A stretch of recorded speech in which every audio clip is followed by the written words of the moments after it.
പ്രിയപ്പെട്ടവരെ, ഹോബ്സിന്റെ പുതിയ ക്ലാസ്സിലേക്ക് നിങ്ങൾക്ക് ഏവർക്കും സ്വാഗതം. നമ്മൾ ഇന്ന് ചർച്ച ചെയ്യാൻ പോകുന്നത് ഇന്ത്യൻ ഭരണഘടനയിൽ നിന്നും PSC 2026 ഈ അടുത്ത കാലഘട്ടങ്ങളിൽ ചോദിച്ച പ്രധാനപ്പെട്ട ചോദ്യങ്ങളെ അടിസ്ഥാനപ്പെടുത്തിയാണ് ക്ലാസ് കൊണ്ടുപോകുന്നത്.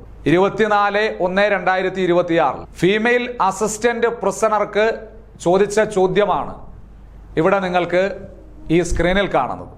ചോദ്യം എങ്ങനെയാണ്: ഇന്ത്യൻ ഭരണഘടനയിൽ എത്രാമത്തെ ആർട്ടിക്കിൾ പ്രകാരമാണ് പിന്നോക്ക വിഭാഗങ്ങൾക്ക് അനുകൂലമായ സംരക്ഷണ വിവേചനം നൽകിയിരിക്കുന്നത്?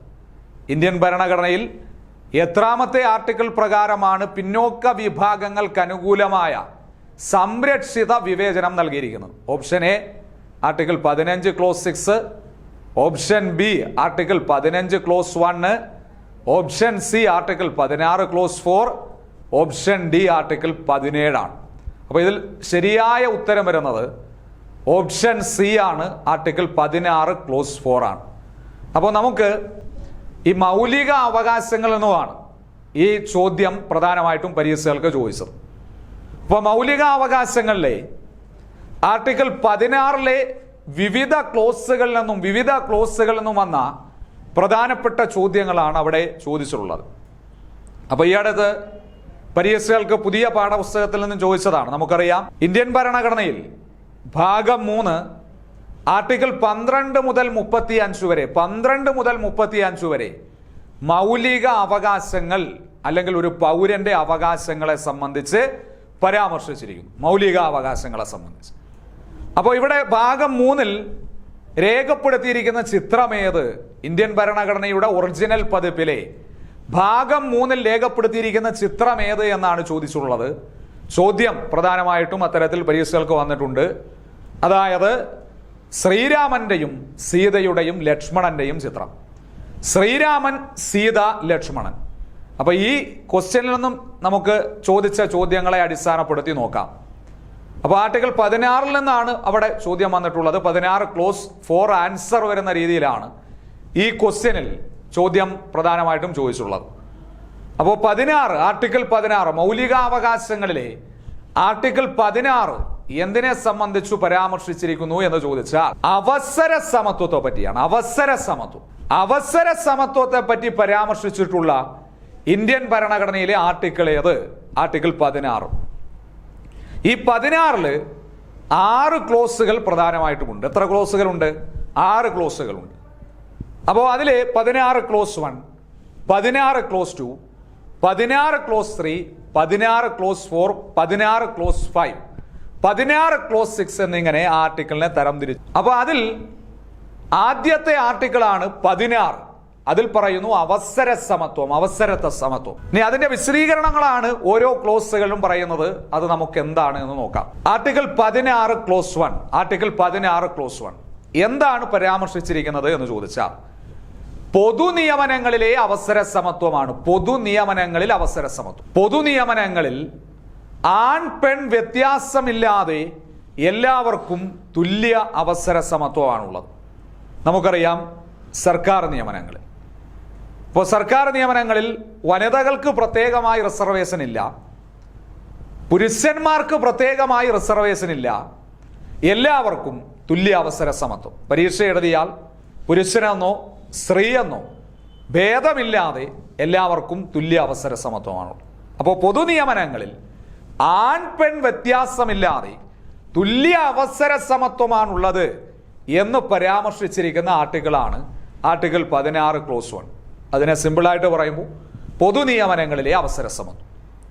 ഇനി അടുത്ത ആർട്ടിക്കിളാണ് ആർട്ടിക്കിൾ 16 ക്ലോസ് 2. 16 ക്ലോസ് 2 ആണ്. 16 ക്ലോസ് 2 അതായത് 16 ക്ലോസ് 2 എന്താണ് പരാമർശിച്ചിരിക്കുന്നത് എന്ന് ചോദിച്ചാൽ മതം, ജാതി, വർഗം, വംശം, ലിംഗം, ജന്മസ്ഥലം എന്നിവയുടെ അടിസ്ഥാനത്തിൽ രാജ്യത്തെ ഒരു പൗരനെയും പൊതുനിയമനങ്ങളിൽ നിന്നും അയോഗ്യനാക്കുവാനോ അയാൾക്കെതിരെ വിവേചനം നടത്തുവാനോ പാടില്ല. ആശയം മതത്തിന്റെ അടിസ്ഥാനത്തിൽ, അല്ലെങ്കിൽ ജാതിയുടെ അടിസ്ഥാനത്തിൽ, അല്ലെങ്കിൽ ജെൻഡറിന്റെ അടിസ്ഥാനത്തിൽ, അല്ലെങ്കിൽ ഒരു പ്രത്യേക സ്ഥലത്ത് ജനിച്ചതിന്റെ അടിസ്ഥാനത്തിൽ ഒരു വ്യക്തിയെയും പൊതുനിയമനങ്ങളിൽ നിന്നും അയോഗ്യനാക്കാൻ പാടില്ല. അതായത് മതത്തിന്റെ പേരിൽ ഒരു വ്യക്തിക്ക് സർക്കാർ ജോലി നിഷേധിക്കാൻ പാടില്ല. ജാതിയുടെ പേരിൽ ഒരു വ്യക്തിക്ക് സർക്കാർ ജോലി നിഷേധിക്കാൻ പാടില്ല. അല്ലെങ്കിൽ ഒരു ജെൻഡറിൽ ജനിച്ചതിന്റെ അടിസ്ഥാനത്തിൽ ഏതെങ്കിലും ഒരു വ്യക്തിക്ക് സർക്കാർ ജോലി നിഷേധിക്കാൻ പാടില്ല. അല്ലെങ്കിൽ ഒരു പ്രത്യേക സ്ഥലത്ത് ജനിച്ചതിന്റെ അടിസ്ഥാനത്തിൽ ഒരു വ്യക്തിക്ക് സർക്കാർ ഉദ്യോഗം നിഷേധിക്കാൻ പാടില്ല. അതാണ് ആർട്ടിക്കിളിലെ വിശദീകരണം. അതുപോലെ തന്നെ സർക്കാർ ജീവനക്കാരായിട്ടുള്ള വ്യക്തികളോട് അവരുടെ കൂടെ പ്രവർത്തിക്കുന്ന സഹപ്രവർത്തകരോ അവരുടെ സുപ്പീരിയറുകളോ അവരുടെയുമായി ബന്ധപ്പെട്ട് അവരുടെ ഉന്നത ഉദ്യോഗസ്ഥരോ മതത്തിന്റെ അടിസ്ഥാനത്തിലോ ജാതിയുടെ അടിസ്ഥാനത്തിലോ ജെൻഡറിന്റെ അടിസ്ഥാനത്തിലോ വിവേചനം കാണിക്കാൻ പാടില്ല. അതാണ് 16 ക്ലോസ് 2 പറയുന്നത്. ഇനി ആർട്ടിക്കിൾ 16 ക്ലോസ് 3 ആണ്. 16 ക്ലോസ് 3 16 ക്ലോസ് 3യിൽ എന്താണ് പരാമർശിച്ചിരിക്കുന്നത് എന്ന് ചോദിച്ചാൽ, അതായത് പരീക്ഷകൾക്ക് അവിടെ നിന്നും ചോദിച്ചുള്ളതാണ്. സർക്കാർ വസതികളുമായി ബന്ധപ്പെട്ട നിയമനങ്ങൾ, സർക്കാർ വസതികളുമായി ബന്ധപ്പെട്ട നിയമനങ്ങൾ വ്യവസ്ഥ ചെയ്യാനുള്ള പാർലമെന്റിന്റെ അധികാരം, അതായത് പാർലമെന്റിന്റെ വ്യവസ്ഥകൾക്കനുസരിച്ചാണ് സർക്കാർ വസതികളുമായി ബന്ധപ്പെട്ട നിയമനങ്ങൾ രാജ്യത്ത് വ്യവസ്ഥ ചെയ്യുന്നത്. അതാണ് ആർട്ടിക്കിൾ 16 ക്ലോസ് 3. നമുക്കറിയാം, നമ്മുടെ രാജ്യത്തെ പ്രധാനപ്പെട്ട അധികാര പദവികളിൽ ഇരിക്കുന്നവർക്കെല്ലാം, അധികാര സ്ഥാനത്തിരിക്കുന്നവർക്കെല്ലാം, അതായത് ഔദ്യോഗികമായ വസതികൾ അനുവദിച്ചു കൊടുത്തിട്ടുണ്ട്. ഉദാഹരണത്തിന് രാഷ്ട്രപതിയുടെ ഔദ്യോഗിക വസതി ഏതാ? അത് രാഷ്ട്രപതി ഭവന. സ്ഥിതി ചെയ്യുന്നത് എവിടെയാ? ഡൽഹിയിലാണ്. ഇനി രാഷ്ട്രപതിക്ക് ഒഴിവുകാല വസതികളുണ്ട്. ഒഴിവുകാല വസതികൾ അതൊന്ന് രാഷ്ട്രപതി നിവാസാണ്. അതായത് രാഷ്ട്രപതി നിവാസ് സ്ഥിതി ചെയ്യുന്നത് ഷിംല, ഹിമാചൽ പ്രദേശ്. ചോദിച്ചിട്ടുണ്ട്. അതായത് ഡൽഹിയിൽ ചൂട് കൂടുമ്പോൾ, വേനൽക്കാലം കൂടുമ്പോൾ രാഷ്ട്രപതി അദ്ദേഹത്തിൻ്റെ താമസം തണുപ്പേറെയുള്ള സിംലയിലേക്ക് മാറ്റും. അതായത് അദ്ദേഹത്തിൻ്റെ ഒഴിവുകാല വസതി രാഷ്ട്രപതി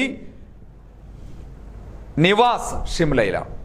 ഇനി രാഷ്ട്രപതി നിലയം, രാഷ്ട്രപതി നിലയം എവിടെയാ? ഹൈദരാബാദ്. ഹൈദരാബാദ് തെലങ്കാന. ഹൈദരാബാദിലാണ് പ്രധാനമായിട്ടും രാഷ്ട്രപതി നിലയം.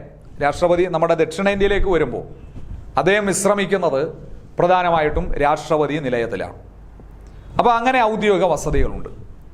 പിന്നീട് നമുക്കറിയാം ഗവർണറുടെ ഔദ്യോഗിക വസതിയുടെ പേര്, ഗവർണറുടെ ഔദ്യോഗിക വസതിയുടെ പേര് നിലവിൽ അത് ലോക് ഭവനാണ്. ലോക് ഭവൻ. പഴയ പേര് രാജ്ഭവൻ എന്നായിരുന്നു. അതായത് ബ്രിട്ടീഷ് കൊളോണിയലിസത്തിൽ പ്രധാനമായിട്ടും ഉരുത്തിരിഞ്ഞ പേരായിരുന്നു രാജ്ഭവൻ എന്നുള്ളത്.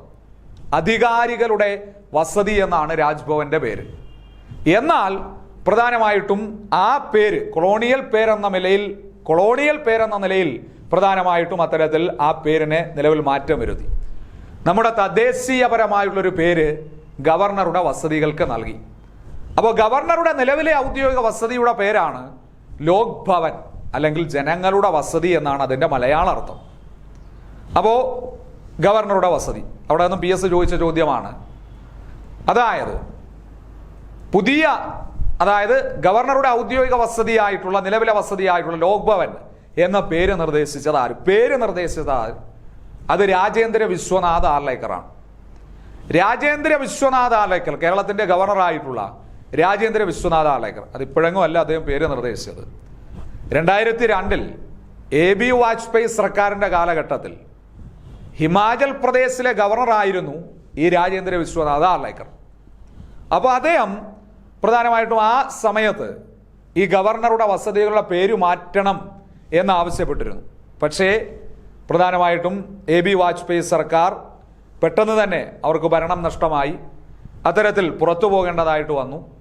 അപ്പോൾ പിന്നീട് പ്രധാനമായിട്ടും ഈ ഒരു കാലഘട്ടത്തിൽ ഈ അടുത്ത് പ്രധാനമന്ത്രിയോട് ഇദ്ദേഹം ഈ ആവശ്യം ഉന്നയിക്കുകയും പ്രധാനമന്ത്രി രാഷ്ട്രപതിയോട് ഇത് ചർച്ച ചെയ്യുകയും രാഷ്ട്രപതിയുടെ അനുമതി പ്രകാരം പുതിയ പേര് പ്രധാനമായിട്ടും ലഭിക്കുകയും ചെയ്തു. ഏത് എന്ന് പറയുന്നത് ലോക് ഭവൻ എന്ന് പറയുന്നു. അപ്പോൾ അത് പരീക്ഷകൾക്ക് ചോദിക്കാം. ഇനി നമുക്കറിയാം മുഖ്യമന്ത്രിക്ക് ഔദ്യോഗിക വസതി, മുഖ്യമന്ത്രിയുടെ ഔദ്യോഗിക വസതിയുടെ പേരെന്താ? മുഖ്യമന്ത്രി. അത് ക്ലിഫ് ഹൗസ് ആണ്. പിന്നീട് പ്രതിപക്ഷ നേതാവിനും ഔദ്യോഗിക വസതിയുണ്ട്. പ്രതിപക്ഷ നേതാവ് ഔദ്യോഗിക വസതി ഏതാ? കന്റോൺമെന്റ് ഹൗസാണ്. ഈ അടുത്ത ഡിപ്പാർട്ട്മെന്റ് തല പരീക്ഷയ്ക്ക് ചോദിച്ചൊരു ചോദ്യമാണ്. അപ്പോൾ ഈ പറഞ്ഞ പ്രധാനപ്പെട്ട വ്യക്തികൾക്ക്, രാജ്യത്തെ പ്രധാനപ്പെട്ട അധികാര സംവിധാനങ്ങളിൽ ഇരിക്കുന്നവർക്ക് ഔദ്യോഗിക വസതികൾ അനുവദിച്ചു കൊടുത്തിട്ടുണ്ട്. അപ്പോൾ ഈ ഔദ്യോഗിക വസതികൾ പ്രധാനമായിട്ടും അവർക്ക് അനുവദിച്ചു കൊടുത്തിട്ടുണ്ട്. ആ ഔദ്യോഗിക വസതികളുമായി ബന്ധപ്പെട്ട നിയമനങ്ങൾ പാർലമെന്റിന്റെ വ്യവസ്ഥകൾക്കനുസൃതമായിട്ടാണ് പ്രധാനമായിട്ടും നടത്തപ്പെടുന്നത്. അപ്പോൾ അതിനെപ്പറ്റിയാണ് ആർട്ടിക്കിൾ 16 ക്ലോസ് 3 പറയുന്നത്. 16 ക്ലോസ് 3. അപ്പോൾ നമുക്കറിയാം, അപ്പോൾ ഈ ഭരണത്തിലിരിക്കുന്ന പാർട്ടിക്കാർ, അപ്പോൾ ആ ഭരണത്തിലിരിക്കുമെന്ന സമയത്ത് പ്രധാനമായിട്ടും അവരുടെ വസതികളുമായി ബന്ധപ്പെട്ടുള്ള പരിപാലനം, ഗാർഡനിങ് വർക്ക്, അതുമായി ബന്ധപ്പെട്ടുള്ള പ്രധാനപ്പെട്ട മറ്റ് പരിപാലന വ്യവസ്ഥകളൊക്കെ താൽക്കാലികമായി വ്യക്തികളെ ചുമതലപ്പെടുത്തിയാണ് നടത്തുന്നത്. അപ്പോൾ അതാണ്, ആ ആശയമാണ് 16 ക്ലോസ് 3 പറയുന്നത്. അവിടെ PSC UPSC അല്ല അത്തരത്തിലുള്ള പരിപാലനവുമായി ബന്ധപ്പെട്ടുള്ള നിയമനങ്ങൾ നടത്തുന്നത്. അപ്പോൾ ഓരോ കാലഘട്ടത്തിൽ ഏത് സർക്കാരാണോ അധികാരത്തിലിരിക്കുന്നത്, അപ്പോൾ അവരുടെ അനുഭാവികളെ പ്രധാനമായിട്ടും അത്തരത്തിൽ എന്തു ചെയ്യുന്നു, ആ ഭരണ സംവിധാനങ്ങളിലേക്ക് നിയമിക്കുന്നു. 16 ക്ലോസ് 3 സർക്കാർ വസതികളുമായി ബന്ധപ്പെട്ട നിയമനങ്ങൾ വ്യവസ്ഥ ചെയ്യുവാനുള്ള പാർലമെന്റിന്റെ അധികാരമാണത്. ഇനി 16 ക്ലോസ് 3 കഴിഞ്ഞാൽ അടുത്ത പ്രധാനപ്പെട്ട ആർട്ടിക്കിളാണ് 16 ക്ലോസ് 4 ആണ്. 16 ക്ലോസ് 4 നമ്മൾ പറഞ്ഞു, ആ ക്വസ്റ്റ്യൻ ആണ് ഇവിടെ ചർച്ച ചെയ്തത്. ഫീമെയിൽ അസിസ്റ്റന്റ് പ്രസിഡന്റ് ഓഫീസർക്ക് ചോദിച്ചത് അതാണ്. അതായത് പിന്നോക്ക വിഭാഗങ്ങളിൽപ്പെട്ടവർക്ക്, അതായത് പിന്നോക്ക വിഭാഗങ്ങൾക്ക് അനുകൂലമായ സംരക്ഷണ വിവേചനം നൽകിയിരിക്കുന്ന, പ്രത്യേകമായ സംരക്ഷണ വിവേചനം നൽകിയിരിക്കുന്ന ആർട്ടിക്കിളാണ് ആർട്ടിക്കിൾ 16 ക്ലോസ് 4. അപ്പോൾ അത് എന്താണ് ആ സംരക്ഷണ വിവേചനം എന്ന് നോക്കാം. എന്താണ് എന്ന് ചോദിച്ചാൽ, അതായത് പ്രധാനമായിട്ടും അതിൽ ഡെഫിനിഷനായിട്ട് ആർട്ടിക്കിളിൽ വിശദീകരണം പറയുന്നത്, സർക്കാർ സർവീസുകളിൽ മതിയായ പ്രാതിനിധ്യം ലഭിച്ചിട്ടില്ലാത്ത പിന്നോക്ക വിഭാഗങ്ങളിൽപ്പെട്ടവർക്ക് നിയമനങ്ങളും തസ്തികകളും പ്രത്യേകമായി അനുവദിക്കുന്നു. അതായത് നമുക്കറിയാം, നിങ്ങൾ PSCയുടെ പരീക്ഷ എഴുതുന്നവരാണ്. അപ്പോൾ ഈ PSCയുടെ പരീക്ഷ എഴുതുന്ന സമയത്ത് നിങ്ങളിൽ പലരും NCA വിജ്ഞാപന പ്രകാരം പരീക്ഷ എഴുതിയിട്ടുണ്ടാവും. NCA notification. ഇപ്പോൾ NCA Ezhava category, NCA Muslim category, NCA SC category, NCA ST category, NCA Nadar category, അങ്ങനെ വിവിധ വിഭാഗത്തിൽ. അപ്പോൾ ഈ നോട്ടിഫിക്കേഷൻ വിളിക്കാൻ, NCA പ്രകാരമുള്ള നോട്ടിഫിക്കേഷൻ വിളിക്കാൻ കാരണം എന്താ? അപ്പോൾ ഈ വിഭാഗങ്ങളിൽപ്പെട്ടവർക്ക് ആ ഒരു സംവിധാനത്തിൽ മതിയായ പ്രാതിനിധ്യമില്ല, ആ ഡിപ്പാർട്ട്മെന്റിൽ മതിയായ പ്രാതിനിധ്യമില്ല. ആ പ്രാതിനിധ്യം ഉറപ്പാക്കുന്നതിന് വേണ്ടിയിട്ടാണ് ഇത്തരത്തിൽ നോട്ടിഫിക്കേഷൻ വിളിക്കാറുള്ളത്, സ്പെഷ്യൽ റിക്രൂട്ട്മെന്റ്. അപ്പോൾ അതിനെപ്പറ്റിയാണ് പ്രധാനമായിട്ടും ആർട്ടിക്കിൾ 16 ക്ലോസ് 4 പറയുന്നത്. അതായത് അതിൻ്റെ വിശദീകരണം, സർക്കാർ സർവീസുകളിൽ മതിയായ പ്രാതിനിധ്യം ലഭിച്ചിട്ടില്ലാത്ത പിന്നോക്ക വിഭാഗങ്ങളിൽപ്പെട്ടവർക്ക് നിയമനങ്ങളും തസ്തികകളും പ്രത്യേകമായി അനുവദിക്കാം. NCA നോട്ടിഫിക്കേഷൻ ഓർത്തിരുന്നാൽ മതി. അതായത് പിന്നോക്ക വിഭാഗങ്ങൾക്ക് അനുകൂലമായ സംരക്ഷിത വിവേചനമാണ്. ഇനി ആർട്ടിക്കിൾ 16 ക്ലോസ് 5. 16 ക്ലോസ് 5 എന്താണ്? 16 ക്ലോസ് 5 അതും പരീക്ഷകളുടെ ചോദ്യമാണ്. അതായത് സർക്കാർ നിയന്ത്രിക്കുന്ന മതസ്ഥാപനങ്ങളുണ്ട്. ആ മതസ്ഥാപനങ്ങളിൽപ്പെട്ടവർക്ക്, അല്ലെങ്കിൽ സർക്കാർ നിയന്ത്രിക്കുന്ന മതസ്ഥാപനങ്ങളിൽ അതത് മതവിഭാഗങ്ങളിൽപ്പെട്ടവർക്ക് മാത്രമേ നിയമനം നൽകാവൂ. സർക്കാർ നിയന്ത്രിക്കുന്ന മതസ്ഥാപനങ്ങളിൽ അതത് മതവിഭാഗങ്ങളിൽപ്പെട്ടവർക്ക് മാത്രമേ നിയമനം നൽകാവൂ. 16 ക്ലോസ് 5. ഇപ്പം നമുക്കറിയാം, കേരള സർക്കാരിൻ്റെ അണ്ടറിൽ പ്രവർത്തിക്കുന്ന 2 മതപരമായി ബന്ധപ്പെട്ടുള്ള സ്ഥാപനങ്ങളാണ്. ഒന്ന് ദേവസ്വം ബോർഡാണ്. അപ്പോൾ ഈ ദേവസ്വം ബോർഡ്, അതായത് ഹിന്ദു ക്ഷേത്രങ്ങളുമായി ബന്ധപ്പെട്ട് അവയുടെ പരിപാലനം, പുനരുദ്ധാരണം, അവയുമായി ബന്ധപ്പെട്ടുള്ള കാര്യങ്ങളെ സംബന്ധിച്ച് പ്രവർത്തിക്കും. രണ്ടാമത് പ്രധാനമായിട്ടും മുസ്ലിം പള്ളികളുടെയും വഖഫ് സ്വത്തുക്കളുടെയും സംരക്ഷണവുമായി ബന്ധപ്പെട്ട് പ്രവർത്തിക്കുന്ന വഖഫ് ബോർഡാണ്. അപ്പോൾ ഇത് രണ്ടും, ഇവിടുത്തെ 2ലെ നിയമനം. ഇപ്പോൾ നിങ്ങൾ പലരും ദേവസ്വം ബോർഡ് പരീക്ഷ എഴുതിയിട്ടുണ്ടാകും, ദേവസ്വം ബോർഡ് പരീക്ഷ വിളിക്കാറ്. അപ്പോൾ പ്രധാനമായിട്ടും ദേവസ്വം ബോർഡിലേക്ക് പരീക്ഷ എഴുതാനും അവിടേക്ക് നിയമനത്തിന് അർഹമായതും ആ ഒരു പ്രത്യേക കാറ്റഗറിയിൽപ്പെട്ട ഹിന്ദു വിഭാഗത്തിൽ നിന്നുള്ളവർക്ക് മാത്രം. അവിടെ മുസ്ലിം വിഭാഗത്തിൽ നിന്നുള്ളവർക്കോ ക്രിസ്ത്യൻ വിഭാഗത്തിൽ നിന്നുള്ളവർക്കോ നിയമനത്തിന് അർഹരല്ല അവർ. നേരെ വഖഫ് ബോർഡിലും അങ്ങനെ തന്നെ പ്രധാനമായിട്ടും അത്തരത്തിൽ വഖഫ് ബോർഡുമായി ബന്ധപ്പെട്ടുള്ള കാര്യങ്ങളിൽ ആ ഒരു വിഭാഗത്തെ മാത്രം പ്രതിനിധീകരിക്കുന്നു, അല്ലെങ്കിൽ ആ ഒരു വിഭാഗത്തെ മാത്രം പരിഗണിക്കുന്നു. അതാണ് ആർട്ടിക്കിളിന്റെ വിശദീകരണമായി പറയുന്നത്. അപ്പോൾ ഇവിടെ നിന്ന് നോക്കാം, പരീക്ഷകൾക്ക് ചോദിച്ചിട്ടുണ്ട്. അപ്പോൾ നമ്മൾ പ്രധാനമായിട്ടും ദേവസ്വം, വഖഫ് പറഞ്ഞു. അപ്പോൾ 16 ക്ലോസ് 5ഉം അതിലെ കണക്റ്റിംഗ് ആയിട്ടുള്ള ഫാക്ട്സും പറഞ്ഞു. ഇനി 16 ക്ലോസ് 6, അതിലെ 16ലെ അവസാനത്തെ ആർട്ടിക്കിളാണ് 16 ക്ലോസ് 6. 16 ക്ലോസ് 6 എന്താണ് പറയുന്നത്, എന്താണ് വ്യവസ്ഥ ചെയ്യുന്നത് എന്ന് ചോദിച്ചിട്ടുണ്ട്. മുന്നോക്കക്കാരിൽ സാമ്പത്തികമായി പിന്നോക്കം നിൽക്കുന്ന വിഭാഗങ്ങളിൽപ്പെട്ടവർക്കും, അതായത് സർക്കാർ നിയമനങ്ങളിൽ 10% സംവരണം നൽകണം. ഇപ്പോൾ മുന്നോക്കക്കാരിൽ സാമ്പത്തികമായി പിന്നോക്കം നിൽക്കുന്ന വിഭാഗങ്ങളിൽപ്പെട്ടവർ, EWS റിസർവേഷൻ.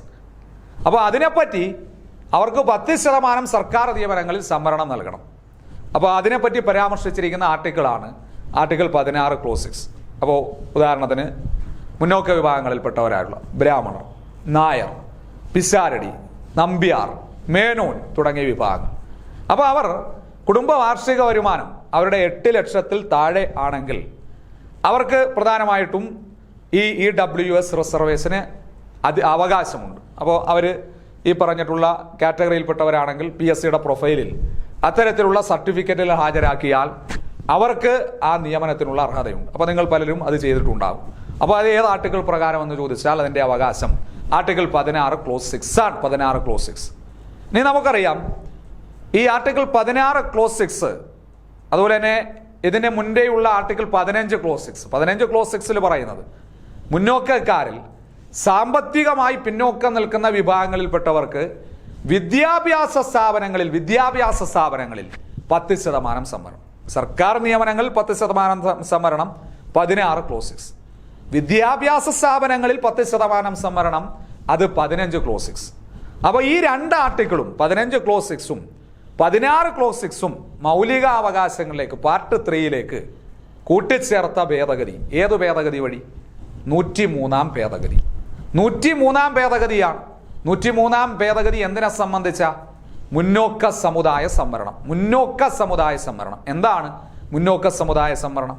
മുന്നോക്കക്കാരിൽ സാമ്പത്തികമായി പിന്നോക്കം നിൽക്കുന്ന വിഭാഗങ്ങളിൽപ്പെട്ടവർക്ക് വിദ്യാഭ്യാസ സ്ഥാപനങ്ങളിലും സർക്കാർ നിയമനങ്ങളിലും 10% റിസർവേഷൻ അനുവദിക്കണം. അതാണ് 103-ാം ഭേദഗതി. ഈ 103-ാം ഭേദഗതിയുമായി ബന്ധപ്പെട്ട ബില്ല് നമ്പർ എത്രയാ? ബില്ല് നമ്പർ ഭേദഗതി 103, ബില്ല് 124. 124-ാം ഭേദഗതി ബില്ല്. ഈ ഭേദഗതി ബില്ല് പാർലമെന്റിൽ അവതരിപ്പിച്ചതാരാ? 103-ാം ഭേദഗതിയുമായി ബന്ധപ്പെട്ട ഭേദഗതി ബില്ല് അത് അന്നത്തെ കേന്ദ്ര മന്ത്രിയായിരുന്ന തവാർ ചന്ദ് ഗെഹ്ലോട്ടാണ്. തവാർ ചന്ദ് ഗെഹ്ലോട്ട്. ഇനി ഈ ഭേദഗതി ബില്ല് ലോക്സഭ പാസാക്കിയത് 2019 ജനുവരി 8. രാജ്യസഭ പാസാക്കിയത് 2019 ജനുവരി 9. രാഷ്ട്രപതി ആ സമയം രാംനാഥ് കോവിന്ദാണ്. 2019 രാഷ്ട്രപതി അംഗീകാരം നൽകിയത് 2019 ജനുവരി 12. 103-ാം ഭേദഗതി നമ്മുടെ രാജ്യത്ത് പ്രാബല്യത്തിൽ വന്നത് അത് പ്രധാനമായിട്ടും 2019 ജനുവരി 14 ചോദിച്ചിട്ടുണ്ട്. 103-ാം ഭേദഗതി പ്രാബല്യത്തിൽ വന്നത് 2019 ജനുവരി 14. 103-ാം ഭേദഗതി പ്രകാരം പ്രധാനമായിട്ടും 103-ാം ഭേദഗതി പ്രകാരം മുന്നോക്ക സമുദായ സംവരണം നമ്മുടെ രാജ്യത്ത് ആദ്യമായി നടപ്പിലാക്കിയ സംസ്ഥാനമാണ് ഗുജറാത്ത്. കേരളത്തിൽ നടപ്പിലാക്കിയത് 2020 ഒക്ടോബറിലാണ്. 2020 ഒക്ടോബറിൽ കേരളത്തിൽ മുന്നോക്ക സമുദായ സംവരണത്തെക്കുറിച്ച് പഠിക്കുന്നതിനായി കേരള സർക്കാർ നിയമിച്ച കമ്മിറ്റിയുടെ തലവനാണ്, അല്ലെങ്കിൽ കമ്മിറ്റിയിലെ 2 അംഗങ്ങളാണ്. അപ്പോൾ ഇവിടെ ശ്രദ്ധിക്കേണ്ടത് മദ്യനിരോധനവും ഗോവധ നിരോധനവും നമ്മുടെ രാജ്യത്ത് ആദ്യമായി നടപ്പിലാക്കിയതും എവിടെ തന്നെ? ഗുജറാത്തിലാണ്. അതായത് മുന്നോക്ക സമുദായ സംവരണം നമ്മുടെ രാജ്യത്ത് ആദ്യമായി നടപ്പിലാക്കി ഗുജറാത്ത്. മദ്യനിരോധനവും ഗോവധ നിരോധനവും നമ്മുടെ രാജ്യത്ത് ആദ്യമായി നടപ്പിലാക്കിയതും എവിടെ തന്നെയാണ്? ഗുജറാത്തിലാണ്. അപ്പോൾ ഇവിടെ നിന്ന് ചോദിക്കാം, ജനറലായിട്ട് പരീക്ഷകൾക്ക് ചോദിച്ചിട്ടുണ്ട്, നിങ്ങൾക്കെല്ലാം അറിയാവുന്ന ആൻസറാണ്. അതായത് മദ്യനിരോധനത്തെ പറ്റി പരാമർശിച്ചിട്ടുള്ള ഇന്ത്യൻ ഭരണഘടനയിലെ ആർട്ടിക്കിൾ ഏത്? മദ്യനിരോധനം ആർട്ടിക്കിൾ 47. അപ്പം അതിൻ്റെ വിശദീകരണമായിട്ട് പറയുന്നത് ആർട്ടിക്കിൾ 47-ന്റെ വിശദീകരണമായിട്ട് പറയുന്നത്. അതായത് രാജ്യത്തെ പൗരന്മാരുടെ ആരോഗ്യത്തെയും ജീവനെയും ഹാനികരമായി ബാധിക്കുന്ന മുഴുവൻ ലഹരി വസ്തുക്കളുടെയും നിരോധനം. രാജ്യത്തെ പൗരന്മാരുടെ ആരോഗ്യത്തെയും ജീവനെയും ഹാനികരമായി ബാധിക്കുന്ന മുഴുവൻ ലഹരി വസ്തുക്കളുടെയും നിരോധനം. അതാണ് ആർട്ടിക്കിൾ 47. മാർഗനിർദ്ദേശക തത്വങ്ങളിൽ ഉൾപ്പെട്ടിട്ടുള്ളതാണ്. പിന്നീട് ആർട്ടിക്കിൾ 48 ഗോവധ നിരോധനം. ഗോവധ നിരോധനം അവിടെ പറയുന്നത് വിശദീകരണമായി മനുഷ്യന്റെ നമ്മുടെ അല്ലെങ്കിൽ രാജ്യത്തെ പൗരന്മാരുടെ മനുഷ്യന്റെ ആവശ്യത്തിനായി ഉപയോഗിക്കുന്ന കന്നുകാലികളുടെ കശാപ്പ് നിരോധനം. മനുഷ്യന്റെ ആവശ്യത്തിനായി ഉപയോഗിക്കുന്ന കന്നുകാലികളുടെ കശാപ്പ് നിരോധനവും ആർട്ടിക്കിൾ 48. സിമ്പിളായി പറഞ്ഞ ആർട്ടിക്കിൾ 47 മദ്യ നിരോധനം. ആർട്ടിക്കിൾ 48 ഗോവധ നിരോധനം. ഗോവധ നിരോധനം ഇവിടെ ഓർക്കാനായിട്ട്, അതായത് സിമ്പിളായിട്ട് ഓർക്കാനായിട്ട് 47, 48 മദ്യം കഴിച്ചിട്ട് ടച്ചിങ്സിനായി ബീഫ് ഉപയോഗിക്കും. മദ്യം 47, ഗോവധം 48, അങ്ങനെ ഓർത്തിരുന്നാൽ മതി. പിന്നീട് പ്രധാനമായിട്ടും 48A കൂടെ പറയാം. 48A എന്താ എപ്പോഴും ചോദിക്കുന്ന 48A എന്താ? അതായത് പരിസ്ഥിതി സംരക്ഷണം. പരിസ്ഥിതി സംരക്ഷണം 1976 42-ാം ഭേദഗതി വഴിയാണ് പരിസ്ഥിതി സംരക്ഷണം എന്ന് പറയുന്ന ആശയം നമ്മുടെ ഭരണഘടനയിലേക്ക് കൂട്ടിച്ചേർത്തത്. അതായത് 76 42-ാം ഭേദഗതി. അപ്പോൾ ആ 42-ാം ഭേദഗതി വഴിയാണ് പരിസ്ഥിതി സംരക്ഷണം എന്ന ആശയം ഇന്ത്യൻ ഭരണഘടനയിലേക്ക് കൂട്ടിച്ചേർന്നു. അതായത് പരിസ്ഥിതിയെ സംരക്ഷിക്കേണ്ടത്, വനം, വന്യജീവി, തടാകങ്ങൾ എന്നിവ ഉൾപ്പെടുന്ന പരിസ്ഥിതിയെ സംരക്ഷിക്കേണ്ടത് രാജ്യത്തെ ഒരു പൗരന്റെ കടമയാണ്. വനം, വന്യജീവി, തടാകങ്ങൾ എന്നിവ ഉൾപ്പെടുന്ന പരിസ്ഥിതിയെ സംരക്ഷിക്കേണ്ടത് രാജ്യത്തിന്റെ ഒരു പൗരന്റെ കടമയാണ്. അത് 48 ക്യാപിറ്റൽ എയിൽ പറയുന്നു. 48 ക്യാപിറ്റൽ 3 കാര്യങ്ങൾ ആ മാർഗനിർദ്ദേശക തത്വങ്ങളുമായി ബന്ധപ്പെട്ടു. ഇനി മുന്നോക്ക സമുദായ സംവരണം കേരളത്തിൽ നമ്മുടെ നാട്ടിൽ നടപ്പിലാക്കിയത്, അത് കേരളത്തിൽ നടപ്പിലാക്കിയത് സംസ്ഥാന സർക്കാർ ഈ മുന്നോക്ക സമുദായ സംവരണത്തെക്കുറിച്ച് വിശദമായി പഠിക്കാൻ ഒരു കമ്മിറ്റിയെ ചുമതലപ്പെടുത്തി. അപ്പോൾ ആ കമ്മിറ്റിയുടെ ഒക്കെ ശുപാർശ പ്രകാരം ആണ് കേരളത്തിൽ ഈ മുന്നോക്ക സമുദായ സംവരണം നടപ്പിലാക്കിയിട്ടുള്ളത്. അപ്പോൾ 2020 ഒക്ടോബറിലാണ് കേരളത്തിൽ മുന്നോക്ക സമുദായ സംവരണം നടപ്പിലാക്കിയത്. വിശദമായി അതിനെക്കുറിച്ച് പഠിച്ച ശേഷമാണ് നമ്മുടെ സംസ്ഥാന സർക്കാർ നമ്മുടെ PSC ഉൾപ്പെടുന്ന ഭരണഘടനാ സ്ഥാപനങ്ങളിൽ നിയമനങ്ങളിൽ അവർക്ക് അർഹത നൽകിയത്. അതുപോലെ തന്നെ പരീക്ഷകൾക്ക് ചോദിക്കാം, നമ്മുടെ രാജ്യത്തെ ഇന്ത്യയിലെ ഏറ്റവും ഉയർന്ന ഉദ്യോഗസ്ഥൻ എന്നറിയപ്പെടുന്ന ഇന്ത്യയിലെ ഏറ്റവും ഉയർന്ന ഉദ്യോഗസ്ഥൻ അതാരാ? കേന്ദ്ര ക്യാബിനറ്റ് സെക്രട്ടറി. കേന്ദ്ര ക്യാബിനറ്റ് സെക്രട്ടറി നിലവിൽ കേന്ദ്ര ക്യാബിനറ്റ് സെക്രട്ടറിയാണ്. അതായത് നിലവിലെ കേന്ദ്ര cabinet secretary TV Somanathan IAS ആണ്. TV സോമനാഥൻ IAS ആണ് നിലവിൽ കേന്ദ്ര ക്യാബിനറ്റ് സെക്രട്ടറി. അപ്പോൾ അതുമായി ബന്ധപ്പെട്ട് കുറച്ച് നിയമനങ്ങളുമായി ബന്ധപ്പെട്ടുള്ള കുറച്ച് കാര്യങ്ങൾ കൂടി നമുക്ക് ഈ ക്ലാസ്സിൽ ചർച്ച ചെയ്യാം. നമ്മുടെ രാഷ്ട്രപതി ദ്രൗപദി മുർമു എത്രാമത്തെ രാഷ്ട്രപതി? ദ്രൗപദി മുർമു ഇന്ത്യയുടെ 15ാമത് രാഷ്ട്രപതിയാണ് ദ്രൗപദി മുർമു. 15ാമത് രാഷ്ട്രപതി. ഇനി ഇന്ത്യയുടെ 15ാമത് ഉപരാഷ്ട്രപതി ആരാ? ചന്ദ്രപുരം പൊന്നുസ്വാമി രാധാകൃഷ്ണൻ എന്നറിയപ്പെടുന്ന CP രാധാകൃഷ്ണൻ. CP രാധാകൃഷ്ണനാണ് 15ാമത്തെ ഉപരാഷ്ട്രപതി. 15ാമത് ഇന്ത്യയുടെ CAG comptroller and auditor general. 15ാമത് ഇന്ത്യയുടെ CAG അത് KS സഞ്ജയ് മൂർത്തിയാണ്. 15ാമത് ഇന്ത്യയുടെ CAG ആരാ? KS സഞ്ജയ് മൂർത്തി. 16ാമത് ഇന്ത്യയുടെ അറ്റോർണി ജനറൽ. 16ാമത് ഇന്ത്യയുടെ അറ്റോർണി ജനറൽ ആരാ? R വെങ്കിട്ടരമണിയാണ്. 16ാമത് ഇന്ത്യയുടെ അറ്റോർണി ജനറൽ R വെങ്കിട്ടരമണിയാണ്. പിന്നീട് 16ാമത് കേന്ദ്ര ധനകാര്യ commission chairman, central finance commission. 16ാമത് കേന്ദ്ര ധനകാര്യ കമ്മീഷന്റെ ചെയർമാൻ ആരാ? അരവിന്ദ് പനഗരിയ. അതുപോലെ തന്നെ പരീക്ഷകൾക്ക് ചോദ്യങ്ങൾ വരാം. അതായത് 26ാമത് RBI ഗവർണർ. 26ാമത് RBI ഗവർണർ ആരാ? 26ാമത് RBI ഗവർണർ അത് പരീക്ഷകൾക്ക് ചോദിക്കാം. അതായത് സഞ്ജയ് മൽഹോത്ര.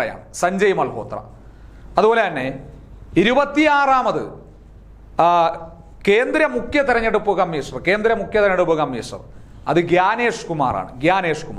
അപ്പോൾ അതുമായി ബന്ധപ്പെട്ട് ആ ക്വസ്റ്റ്യന്റെ വിശദീകരണം, സ്കൂൾ പാഠപുസ്തകം, മുൻവർഷ ചോദ്യങ്ങൾ വിത്ത് കറണ്ട് ഫാക്ട്സ് നമ്മൾ